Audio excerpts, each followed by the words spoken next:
Welcome to Festo's Garage. My name's Gibby, and today we're working on the 2008 Infinity G37. First step is, let's disconnect this battery. I personally just disconnect the negative. So right now I'm just going to break these starter bolts loose. I got this long extension in there trying to get these wire bolts loose. I've seen a lot of videos of people taking off a lot of these cross members and whatnot, but I think there's enough room next to this oil pan. Let's see. Oh yeah, easy.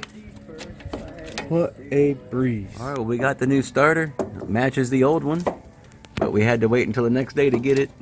So here we are putting her in.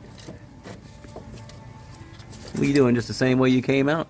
Yeah, Putting if her right it back comes in? out that way, it should go right back in. I agree, sir. Put her right up through that hole right there, right above that plug, right between the oil pan and the subframe. That should be about it. Let me get these bolts. Alright, you gotta plug in this solenoid.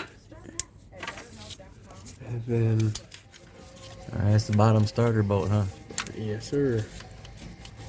You already got the top one started? Top one is in. Alrighty, got all that tight. I think that's it. Make Nice. sure everything else is nice and tight. We put on this skid plate. Now we lowered the car. Our last step is to connect the battery. Put this cover back on. Well, I think that finishes it. Thank you for joining us on Festo's Garage. Gibby out.